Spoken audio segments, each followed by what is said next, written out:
जीवनात माता माऊली सगळं काही दुःख सहन करते, सगळं काही दुःख सहन करते. पण ज्या दिवशी एकुलता एक मुलगा आपला जातो ना, 9 महिने 9 दिवस दगडासारखं ओझं पोटात वागवलंय, रक्त पाजून त्या रक्ताचं ओकून दूध तयार करून आपल्या मुलाला पाजलेलं आहे. ते मुलगा ज्या दिवशी आईपासून दूर निघून जातो ना, ते मुलगा असो की मुलगी असो, जगाच्या पाठीवर सगळे दुःख ती सहन करते, पण आपला पोटचा गोळा गेलेला मात्र सहन करत नाही. रोज रात्रंदिवस त्याची आठवण येते तिला. सगळे दुःख विसरून जाईल ती, पण आपलं लेकरू जर डोळ्यासमोर गेला ना, ते मात्र विसरत नाही. रात्रंदिवस त्या आईला वाटतंय माझं लेकरू इकडून येईल, माझा मुलगा इकडून येईल, कुणीतरी सांगल आई तुझा मुलगा आम्ही तिथं पाहिला ग, कुणीतरी निरोप देईल तुझा मुलगा तिथं होता. रात्रंदिवस काळजी पडते ना तिला आई म्हणतात. स्वतः मरणाच्या दारात जाईल, पण मृत्यूच्या तोंडातून आपल्या मुलाला सोडून आणण्याची ताकद तिच्यामध्ये असते. रात्रंदिवस ती विचार करते माझ्या बाळाला काय होऊ, मी मेले तरी हरकत नाही, माझा प्राण एखाद्या वेळेस जाऊ द्या, पण माझ्या मुलाला काही होऊ नये. रात्रंदिवस त्या बाळासाठी म्हणते ना. कुठे गेला माझा बाळ, मी रडते ठाई ठाई, कुठे गेला माझा बाळ, मी रडते ठाई ठाई, येणारे बाळा मला झोप येत नाही, येणारे राजा मला झोप येत नाही, येणारे बाळा मला झोप येत नाही. 5 पांडवांच्या मुलांना मारलंस त्यावेळेस तुला सोडणार नाही, जा तुझा प्राण वाचव, सोडून दे सेनापती पदवीत, बघू आम्ही आमचं काय करायचं, सोड तुझा प्राण वाचव. त्यांना रथावरती बसला, उत्तर दिशेला रथ घेऊन निघाला. तोपर्यंत इकडे ब्रह्म मुहूर्तावर भगवान कृष्ण परमात्मा, द्रौपदी मैया, भीम, नकुल, सहदेव, अर्जुन हे 5 पांडव महलामध्ये येत आहे. अंधोर होता, काळोख होता. द्रौपदी मैयाला वाटलं आपली मुलं जिथं झोपली तिथं जावं. त्या महलाकडे निघाली. महलाकडे जात असताना काहीतरी पायाला ओलं लागलं. मनात दसकन झालं, इथं कोणी पाणी सांडले असेल. अंधार होता, दिसलं नाही काही. मुलं जिथं झोपली तिथं जवळ गेली, दिवा लावला. दिवा जसा दिवा लावला ना, प्रकाश तर झालाच, पण तिच्या डोळ्यासमोर सगळा अंधारच दिसत होता. पाहिलं द्रौपदीनं तर आज पूर्ण महल रक्तानं भरलेला आहे, रक्तानं भरलेला महल. जोरात मालकाला आवाज दिली, मालक धावा लवकर, मालक धावा लवकर. आवाज दिल्याबरोबर भीम, नकुल, सहदेव, अर्जुन, भगवान कृष्ण परमात्मा पळत पळत आले. पाहिलं तर फक्त धडं पडलेली आहेत आपल्या 5 मुलाची. शिर कोण घेऊन गेलंय माहिती नाही. दृश्य डोळ्यासमोर आणा माय बाप. 5 लेकराची मुंडकं तोडून, शिर तोडून फक्त धडं पडलेली आहेत. रक्ताचा डोह त्या महलात साचलाय आणि त्या रक्तामध्ये 5 मुलं पडलेली आहेत. काय अवस्था झाली असेल द्रौपदी मैयाची. द्रौपदी मैया ढाय मुकून रडायला लागली. मुलाकडे पाहते रडते, मुलाकडे पाहते रडते. तिचं रडणं ऐकून भगवान कृष्ण परमात्मा, भीम, नकुल, सहदेव, अर्जुन सर्वजण चिंताग्रस्त झाले. अर्जुन समोर आला. अर्जुन म्हणतो, हे द्रौपदी रडू नको. ज्या कोणी दुष्टानं आपली 5 मुलं मारली असतील, उद्याचा सूर्यास्त्र होईपर्यंत त्याचं शिर तोडून तुला भेट आणून देतो, तोच हा अर्जुन. नाव सांगल नाही तर नाव सुद्धा सांगणार नाही. द्रौपदी काही रडायची थांबत नाही. भीमदादा समोर येतात. भीमदादा द्रौपदीला म्हणतात, हे द्रौपदी रडू नको. अगं तू वीरांची पत्नी आहेस, 5 पांडवांची पत्नी आहेस, आणि वीरांच्या पत्नीनं रडायचं नसतं. रडू नको. ज्यानं कोणी आपल्या मुलाला मारला असेल, माझ्या गदेनं त्याला मारून तुझ्या समोर आणून उभा करतो. रडू नको द्रौपदी. द्रौपदी मात्र रडायची थांबत नाही. कशी थांबेल हो? ज्या आईची 5 मुलं आपल्या डोळ्यासमोर मृत्युमुखी पावलीत, मरण पावली. निस्ती मरण नाही तर कुणातरी दुष्टानं शिर तोडून घेऊन गेलाय. आणि शिर तोडून घेऊन गेल्यानंतर त्या द्रौपदी मैयाची सातवण करण्याकरता हे 5 पांडव बोलताय. नाही होत. एक वाक्य सांगून जातो मायबाप ऐका. जीवनात माता माऊली सगळं काही दुःख सहन करते, सगळं काही दुःख सहन करते, पण ज्या दिवशी एकुलता एक मुलगा आपला जातो ना, 9 महिने 9 दिवस दगडासारखं ओझं पोटात वागवलंय, रक्त पाजून त्या रक्ताचं ओकून दूध तयार करून आपल्या मुलाला पाजलेलं आहे. ते मुलगा ज्या दिवशी आईपासून दूर निघून जातो ना, ते मुलगा असो की मुलगी असो, जगाच्या पाठीवर सगळे दुःख ती सहन करते, पण आपला पोटचा गोळा गेलेला मात्र सहन करत नाही. रोज रात्रंदिवस त्याची आठवण येते तिला. सगळे दुःख विसरून जाईल ती, पण आपलं लेकरू जर डोळ्यासमोर गेला ना, ते मात्र विसरत नाही. रात्रंदिवस त्या आईला वाटतंय माझं लेकरू इकडून येईल, माझा मुलगा इकडून येईल. कुणीतरी सांगल आई तुझा मुलगा आम्ही तिथं पाहिला ग, कुणीतरी निरोप देईल तुझा मुलगा तिथं होता. रात्रंदिवस काळजी पडते ना तिला आई म्हणतात. स्वतः मरणाच्या दारात जाईल, पण मृत्यूच्या तोंडातून आपल्या मुलाला सोडून आणण्याची ताकद तिच्यामध्ये असते. रात्रंदिवस ती विचार करते माझ्या बाळाला काय होऊ, मी मेले तरी हरकत नाही, माझा प्राण एखाद्या वेळेस जाऊ द्या, पण माझ्या मुलाला काही होऊ नये. रात्रंदिवस त्या बाळासाठी म्हणते ना. कुठे गेला माझा बाळ, मी रडते ठाई ठाई. कुठे गेला माझा बाळ, मी रडते ठाई ठाई. येणारे बाळा मला झोप येत नाही, येणारे राजा मला झोप येत नाही. येणारे बाळा मला झोप येत नाही, येणारे बाळा मला झोप येत नाही. येणारे बाळा मला झोप येत नाही, येणारे बाळा मला झोप येत नाही. येणारे बाळा मला झोप येत नाही, येणारे बाळा मला झोप येत नाही. कुठे गेला माझा बाळ, कुठे गेला माझा बाळ, मी रडते ठाई ठाई. येणारे बाळा मला झोप येत नाही, येणारे राजा मला झोप येत नाही. येणारे बाळा मला झोप येत नाही, येणारे बाळा मला झोप येत नाही.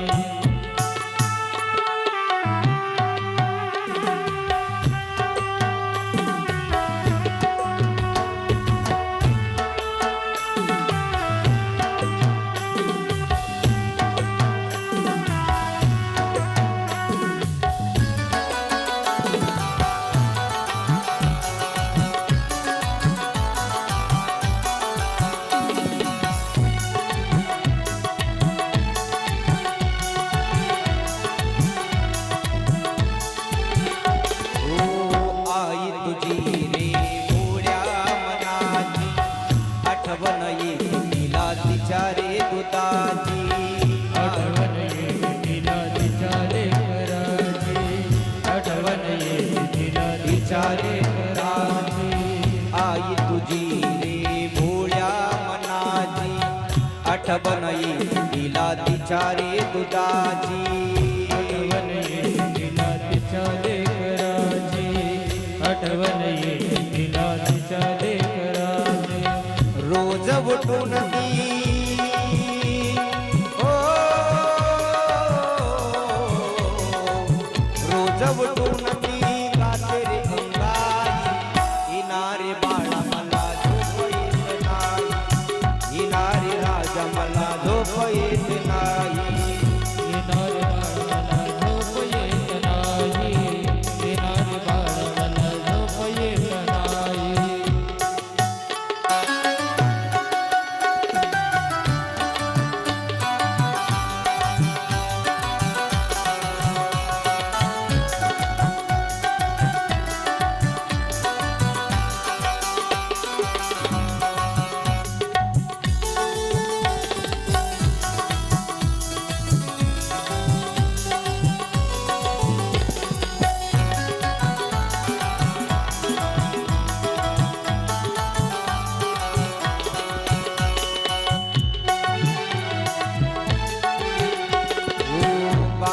तुझा रे भोळ्या मनाचा, हिरवून नीला देवा देचा एक डोळा, हिरवून नीला देवा त्याचा एक डोळा.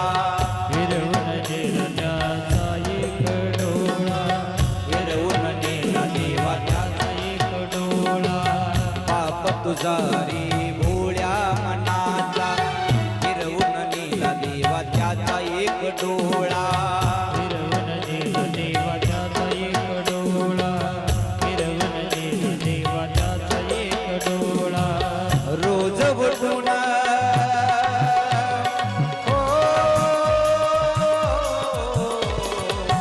रोज उठून तो करतो प्रार्थना येणारे बाळा मला झोप येत नाही येणारे राजा मला झोप येत नाही येणार बाळ मला झोप येत नाही येणार बाळ मला झोप येत नाही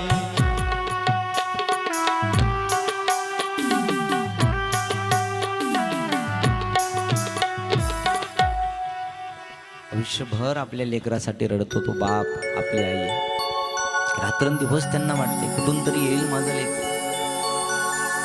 आई तुझी रे भोळ्या मनाची आठवण येते तिला तिच्या रे दुधाची आई तुझी रे भोळ्या मनाची आठवण येते तिला तिच्या रे दुधाची रोज उठून ती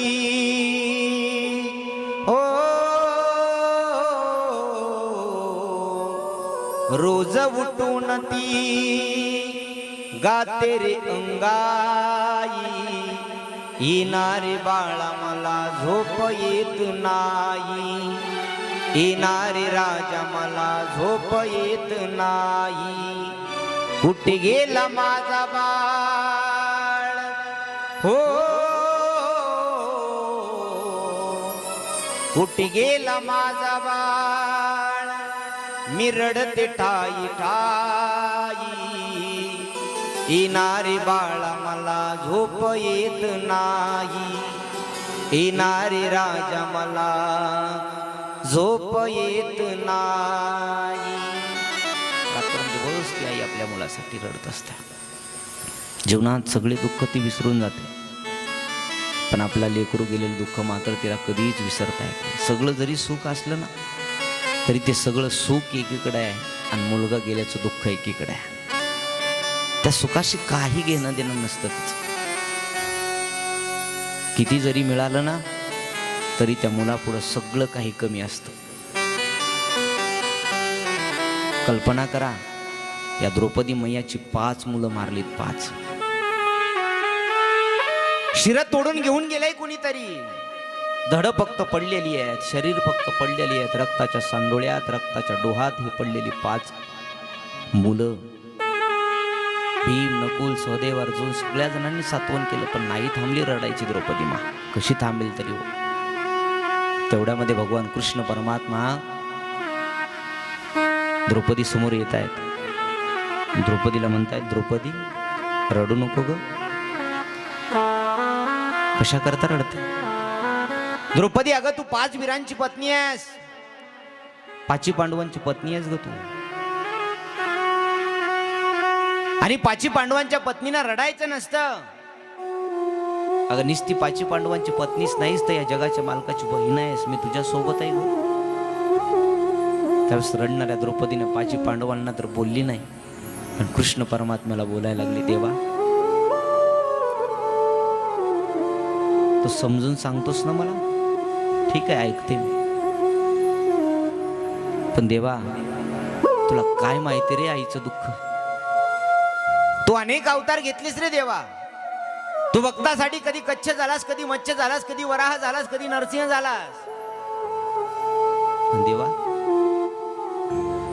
कधीतरी कोणाची आई झालास का रे देवानं मान खाली घातली द्रौपदी माता बोलायला लागली कन्हैयाला सांगायला लागली कृष्ण परमात्म्याला सांगायला लागली देवा ऐक ना थांबते रे मी रडायचं पण देवा कधीतरी कुणाची आई होऊन बघ मग कळेल तुला आई झाल्याचं दुःख आई झाल्याची वेदना काय असतात आईचं दुःख काय असतं हे सांगून शब्दात नाही वर्णन करता येत जी आई झाली ना तिलाच आईचं दुःख कळतं तुला काय कळणार देवा देवानं मान खाली घातली आणि त्या द्रौपदीचं बोलणं सत्य करण्याकरता त्याच भगवान कृष्ण परमात्म्यानं कलियुगात आईच्या रूपात अवतार घेतला तो म्हणजे विश्वमाऊली ज्ञानोबराच्या रूपानं आळंदीत त्याच भगवान कृष्ण परमात्म्यानं द्रौपदी मैयाचं बोलणं सत्य करण्याकरता या कलियुगात अवतार घेतला. आळंदी क्षेत्रामध्ये विश्वमाऊली ज्ञानोबरायाच्या रूपानं एक नाही दोन नाही तर हजारो लेकरांची आई झाली ज्ञानोबराय. हजारो लेकरांची. एक वाक्य सांगतो ऐका. आमच्या आईनं आम्हाला जन्म दिलाय, वाढवलं लहानाचं मोठं करून, पण आज तुमच्या समोरच्या आईच्या आशीर्वादामुळे आलोत ना आम्ही. ती आई म्हणजे आमच्या आळंदीतली ज्ञानोबराय आहेत. किती लेकराची आई झाले. ज्ञानाबाई माझी अनाथाची माय. ज्ञानाबाई माझी अनाथाची माय. माझी अनाथाची माय ज्ञानाबाई माझी अनाथाची माय. ओ ज्ञानाबाई माझी अनाथाची माय. ज्ञानाबाई माझी अनाथाची माय. ज्ञानाबाई माझी अनाथाची माय ज्ञानाबाई माझी अनाथाची माय. एका जनार्दनी पाय वंदिताचे. एका जनार्दनी पाय वंदितासे.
सत्य करण्याकरता ज्ञानोबरायानं अवतार घेतला आणि एक नाही दोन नाही लाखो लेकरांची आई झाली. लाखो लेकरांची. ज्ञानाबाई माझी अनाथाची माय.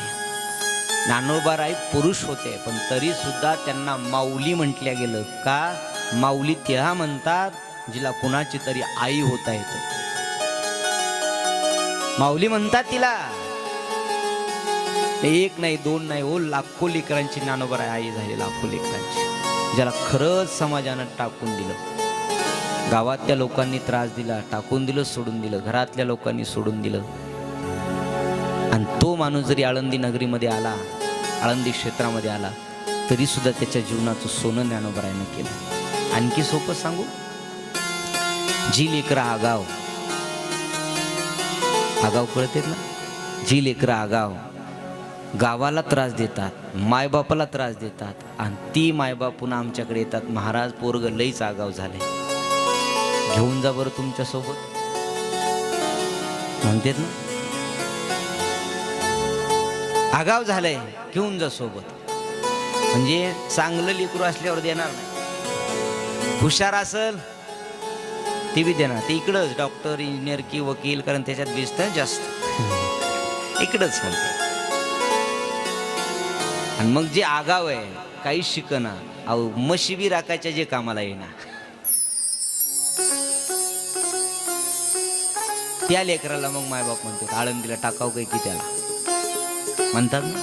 पण ऐका, माऊलीचा दरबार एक असा दरबार ज्या दरबारात दगडाला सुद्धा बोलायला लावलेला असतं. अहो रेडा ज्याला कसलीच अक्कल नाही, कुणाला? रेड्याला. किती बी हार न वाजवा कुणासमोर. अहो म्हैस तरी एखाद्या वेळेस सरकते, पण रेड्यासारखं माणसं म्हणते त्याला जेवढ्या दमानं जाऊ द्यायचे तेवढ्या जाऊ द्या, ते गेल्यावर पुन्हा आपण जाऊ. ज्या रेड्याला बुद्धीच नाही असं सांगितली जाते, ते रेड्यात ज्ञानोबरायच्या संगतीत आला आणि ज्ञानोबरायच्या संगतीत येऊन त्यानं जर ऋग्वेद म्हणलं असेल तर आपल्यासारखे हजारो जरी रेडे गेले तरी ज्ञानोबराय का बोलायला लावणार नाही?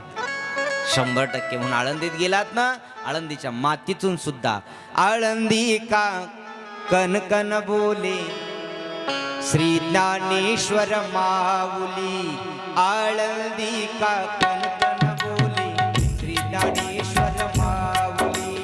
आळंदी का कनकन बोले श्री ज्ञानेश्वर माऊली. आळंदी का कनकन बोले श्री ज्ञानेश्वर माऊली.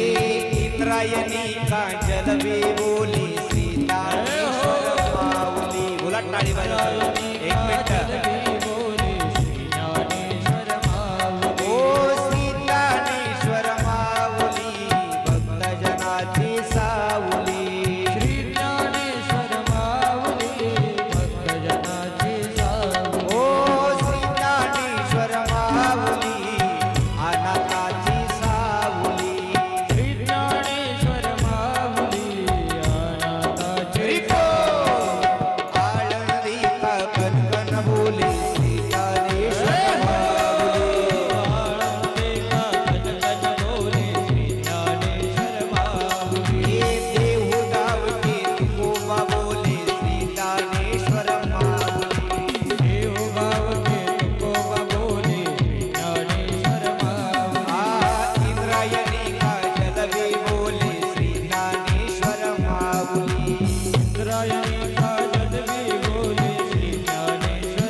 ज्ञानोबरायाच्या भजनात आणि ज्ञानोबरायाच्या संगतीत इतकी ताकद आहे.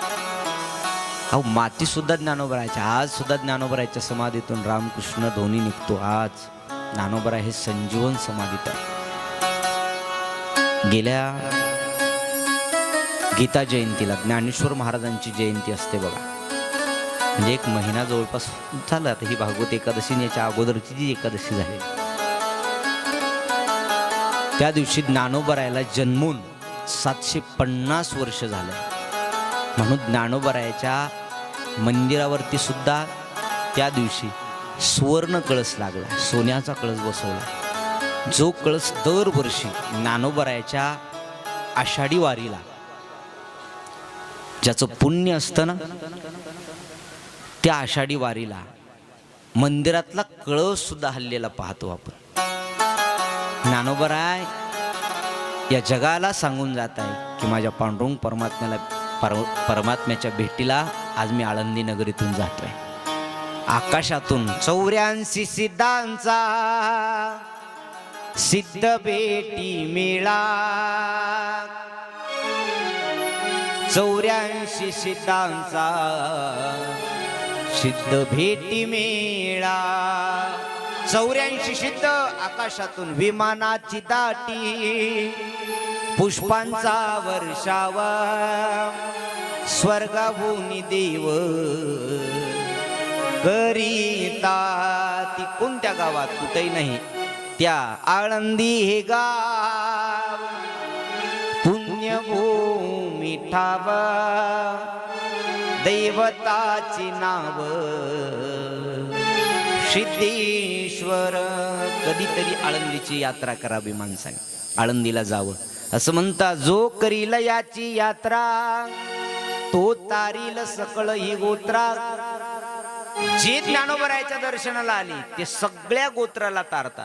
म्हणजे जितकी काही आपल्या पूर्वज आहेत या सगळ्यांना उद्धार करण्याची जागाच म्हणजे ज्ञानोबरायाचं ठिकाण आहे. तिला यात्रा म्हणतात. पण आपल्या इकडचे लोक यात्रेला कमी, जत्रेला जास्त जाते. कुठं जायचंय? अहो जत्रेला. कुठं? आळंदीला. आळंदी जत्रा नाही, माळेगावची जत्रा. इकडं आहे का परिषद?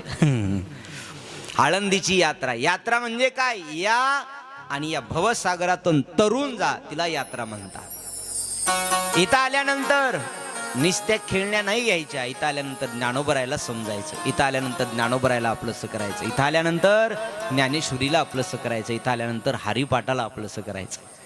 मग कळते आळंदीची यात्रा काय.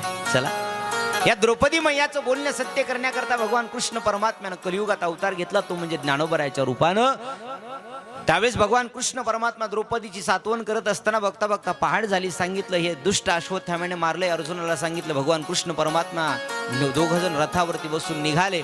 उत्तर दिशेनं रथ चढवला. अर्जुनानं रथाच्या पाठीमागं बसला होता. रथ हकण्याचं काम भगवान कृष्ण परमात्मा करत होते. अर्जुनाला अश्वत्थाम्याच्या रथाचा झेंडा दिसला. जसा झेंडा दिसला तसा भगवान कृष्ण परमात्म्याला अर्जुन बोलतोय, देवा पहा, समोर उत्तर दिशेला तो अश्वत्थाम्या दिसतोय, त्याच्या रथाचा झेंडा दिसतोय, धावा लवकर. रथ त्याच्या पाठीमागे लावा लवकर. रथाच्या पाठीमागे तो रथ लावला. बघता बघता कृष्ण परमात्मा अर्जुन अश्वत्थाम्याच्या जवळ जात आहे. रथ आडवा केला. जसा रथ आडवा केला, अश्वत्थामा पळण्याचा प्रयत्न करत होता. अर्जुनाने रथातून खाली उडी टाकली. अश्वत्थाम्याला धरलं, पशुसारखं बांधलं आणि रथामध्ये टाकलं. पशुसारखं बांधून रथामध्ये टाकलं. भगवान कृष्ण परमात्म्याने अर्जुनाची परीक्षा घेतली. देव परीक्षा घेतल्याशिवाय कुणाला काही देत नाही बरं. अर्जुनाच्या सोबत इतका देव राहत होता. अहो सारथ्यपण केलं अर्जुनाचं. सारथ्यपण म्हणजे नौकर झाला अर्जुनाचा. रथ चालवायचं काम, ड्रायव्हर थोडक्यात आताच्या भाषेत. काय गरज देवाला ड्रायव्हर व्हायची? काही नाही गरज. पण अर्जुन इतकी देवाची भक्ती करत होता. मित्र तो होता तो, पण कितीतरी पटीनं अर्जुन भगवान कृष्ण परमात्म्याचा भक्त होता. त्याच्या रोमारोमातून जय कृष्ण श्रीकृष्ण, अंगावर जितके रोम आहेत, अंगावर जितके केस असतात ना, त्या रोमातून, त्या केसातून भगवान कृष्ण परमात्म्याचा जप करत होता अर्जुन. कसा देव जाईल तरी दुसरीकडे. म्हणून अर्जुनाच्या सोबत राहत होता. पाहती पांडव अखंड वनवासी, पाहती पांडव अखंड वनवासी, परी त्या देवासी आठवीती परित्या देवासी आठवीती. रात्रंदिवस भगवान कृष्ण परमात्म्याचं नामचिंतन करत होता अर्जुन, म्हणून देव त्याच्यासोबत होता. परीक्षा पाहिली अर्जुनाची. अर्जुना, याच दुष्ट अश्वत्थाम्यानं मारले रे तुझ्या मुलाला, मारून टाक याला, याचं शिर तोड आणि द्रौपदी मैयाला भेट नेऊन दे. द्रौपदीला भेट देऊ आपण, तोड शिर. पण अर्जुनाच्या मुखातून वाक्य निघालं, देवा माझ्यापेक्षा जास्त दोषी हा द्रौपदीचा आहे. मी आहे वडील, पण माझ्यापेक्षा शिक्षा देण्याचा अधिकार द्रौपदीचा जास्त आहे. हे अंतकरणातून शब्द आलेले पाहिलं आणि देवानं सांगितलं, अर्जुना म्हणून तर मी तुझ्यासोबत राहतो, म्हणून तर फक्त गीता तुलाच सांगितली. कारण तत्वज्ञान काय, धर्म काय, अधर्म काय, शिष्टाचार काय, त्याचं ओतप्रोत ज्ञान होतं अर्जुन भगवंताला. आणि त्या अर्जुन भगवंता करताच, अर्जुना करताच भगवंताने गीताशास्त्र सांगितलं. कोणालाही नाही गीताशास्त्र सांगितलं. अर्जुनाच्या ऐवजी भीमदादाला सांगितलं असतं तरी पाची पांडवच होते. भीमदादाच्या ऐवजी नकुल सहदेव होतेच, धर्मराज युधिष्ठिर होते, ज्यांना धर्माची मूर्ती म्हटलं जातं. पण नाही, अर्जुना इतका ज्ञानी नव्हता कोणी दुसरा. रथामध्ये टाकलेल्या अश्वत्थाम्याला घेऊन दोघही द्रौपदी मैयाच्या महलामध्ये येतात. द्रौपदी रडते. भीम, नकुल, सहदेव चौघ जणांनी पाहिलं की अर्जुनानं अश्वत्थाम्याला आणले. रथातून खाली उतरल्या भीमदादा गदा घेऊन त्या अश्वत्थाम्याकडे जातात. थांबा, याला मारून टाकतो, थांबा, याला मारून टाकतो. रडत असणाऱ्या द्रौपदीने हे ऐकलं. रडत रडत त्या रथाच्या जवळ गेली. अश्वत्थाम्याला खाली घेण्याच्या अगोदर द्रौपदी मैया म्हणते, याला अगोदर सोडा, याला सोडून द्या अगोदर देवा, मालक याला सोडा. भीमदादा समोर होते. भीमदादाच्या हातात गदा होती. भीमदादा म्हणले, अगं वेडी झालीस का?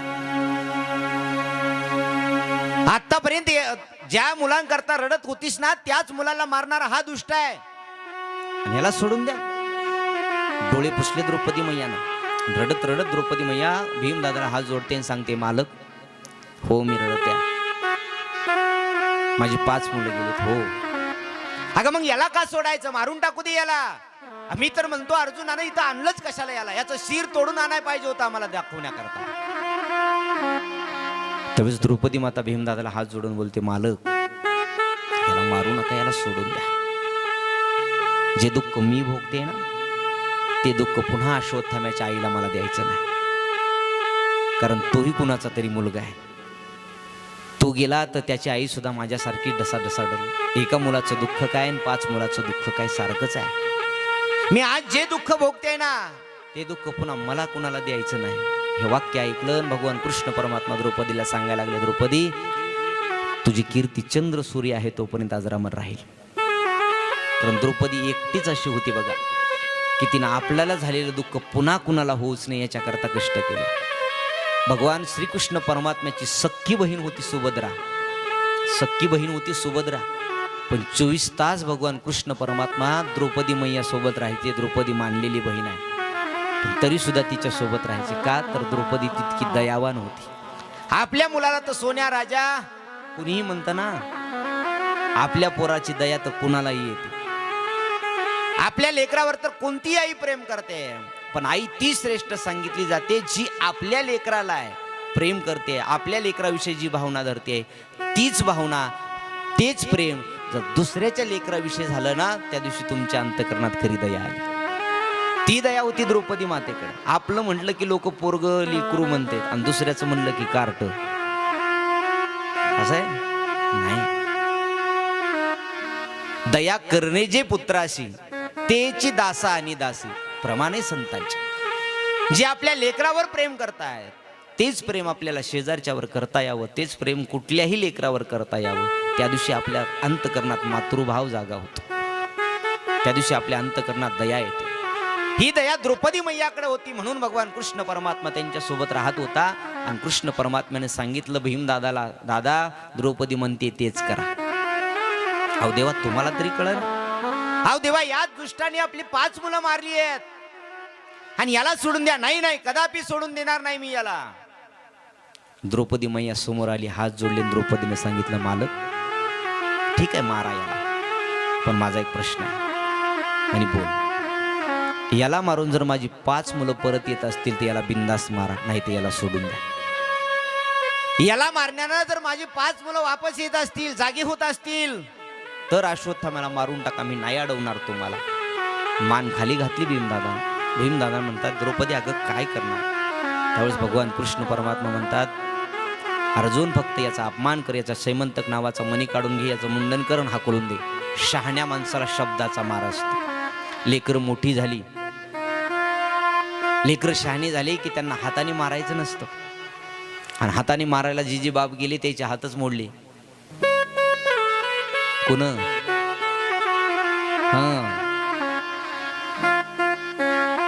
जोपर्यंत लेकराला कळत नाही, आणि शास्त्र आहे, श्लोकच आहे, लेकराला मारलं पाहिजे. बरं, आताच्या आई मारत नाहीत, सोडून द्या, पण मारलं पाहिजे. इथले लेकरं म्हणतील तू काऊन आमच्या मुळावर उठला? पण या मंडपातल्या सगळ्या जणांना सांगतो, आपण सगळे वयानं माझ्यापेक्षा मोठे जवळजवळ. आपला बालपण आठवा, आपलं लहानपण आठवा. एकदा तरी आपल्या आईनं आपल्याला मारलेलं आहे ना? एकदा तरी आपल्या बापानं आपल्याला मारलेलं आहे. का मारतो? त्याला करमत नाही म्हणून नाही का? तर मुलगा चुकला की त्याला सजा दिली पाहिजे. चूक केली ना की त्याला लहान आहे तोपर्यंत. बरं तात्या, काका, दोन्ही नाव घेतो आज. लहान आहे ना हनुमान भाऊ, तोपर्यंत लेकराला मारलंच पाहिजे. अहो मी तर असं म्हणतोय, कमीत कमी उगाच 6 महिन्यातून एकदा तरी त्याला प्रसाद.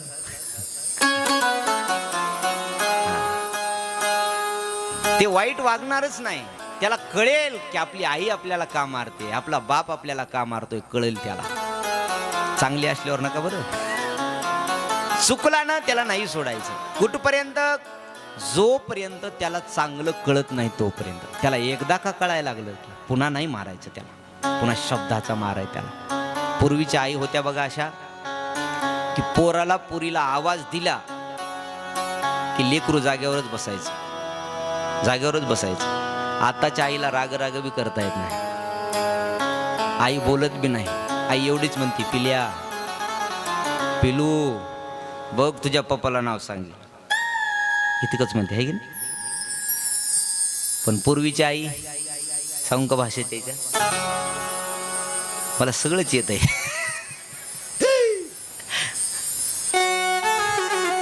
एखादं लेकरू जर बाहेर गेलं आणि ते जर घरात परत आलं नाही, किंवा आईनं बघितलं आणि त्यानं जर काही वाईट करू लागलं आणि काही खेळू लागलं माती भीती, ती आई डोळे टवकार म्हणते, बाळ्या बघ तुला सांगायले. अशावर नाही ऐकले ना, चुलीतच घालील बघ. हातात बेलना असो काही असो.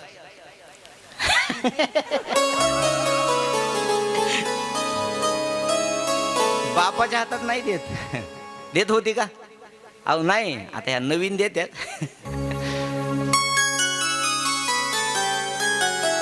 लहानपणी त्याचा लाड निश्चित करावा. पण कुठपर्यंत? 5 वर्षापर्यंत. जितका लाड करायचा लेकराचा, तितका 5 वर्षापर्यंत लाड करायचा. 5 ते 10 म्हणजे पुढचे जे 10 वर्ष आहेत, म्हणजे ते 15 वर्ष होईपर्यंत, त्या 10 वर्षात ज्याला तितकं चांगलं जेवढं शिकवता येईल तुम्हाला, तेवढं चांगलं शिकवा. प्रेमानं शिकवा. आणि प्रेमानं नाही ऐकला तर हे 10च वर्ष, एकदा का हे 10 वर्ष त्याला तुम्ही चांगले संस्कार दिले की आयुष्यात पुन्हा तुम्हाला रडायची कधी गरजच पडणार नाही. आयुष्यात कधी रडायची. गोड सांगतो ऐका 2 मिनिटात. एक मुलगा 6 वर्षाचा पहिलेला शाळेत गेला, आणि शाळेतून परत येताना पहिला दिवस होता त्याचा. शाळेतून परत आला आणि येताना एका पोराचा पेन चोरून आणला. येताना एका पोराचा पेन चोरून घेऊन आला. ऐका बरं, गोड आहे. कळालं की आपल्या मुलावर संस्कार किती द्यायचे योग्य हे कळून जाईल तुम्हाला. ते पहिल्या दिवशी शाळेत गेलं आणि पेरानं पेन चोरून आणला पोरानं, आणि आईला दाखवला. लेकरं आल्याबरोबर शाळेतली गोष्ट आईला सांगतात लहानपणी. आई अगं मी एक पेन आणलाय. वडील वारलेले होते. आई शाळेतून मी पेन आणलाय. आईनं सांगितलं शब्बास बाळा, चांगलं केलंस. त्याला शब्बासकी मिळाली. त्यानं दुसऱ्या दिवशी दुसऱ्याचा कंपास चोरून आणला.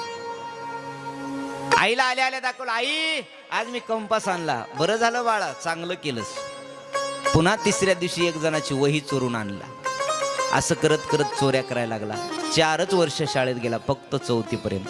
त्याला शाळेत रस कमी आणि चोऱ्या करण्यात जास्त आनंद मिळायला लागला. त्यानं शाळा बंद केली. बघता बघता गावातल्या चोऱ्या करायचा, गल्लीतल्या चोऱ्या करायचा, तालुक्याच्या ठिकाणी जायला चोऱ्या करायला. बघता बघता 16 वर्षाचा झाला. सगळ्या गल्लीत चर्चा झाली, हिचं पोरग चोरट आहे, हिचं पोरग चोरट आहे. एक जणाच्या दिवशी श्रीमंताच्या घरी त्यानं चोरी केली आणि भले मोठे पैसे घेऊन आला. पैसे त्याच्या घरात पाहिलं, पोलिसाची गाडी आल्या, त्याला पकडलं, त्याच्यावर गुन्हा सिद्ध झाला आणि न्यायालयात त्याला फाशीची शिक्षा दिली. ऐका, न्यायालयात त्याला फाशीची शिक्षा दिली. फाशीची तारीख ठरली. त्या दिवशी सकाळी त्याला कारागृहात जेलर ते पोलीस विचारायला गेले, बोल तुझी शेवटची इच्छा काय? त्यानं सांगितलं, मला फक्त माझ्या आईला भेटायचे शेवटी. कारण फाशीच्या वेळी विचारतात, शेवटची इच्छा काय तुझी? मी काही गेलो नव्हतो, पण टीव्हीत बघितले. हो ना, पुन्हा संशय करतील लोक ना, आपणच सांगून गेलेलं बरं.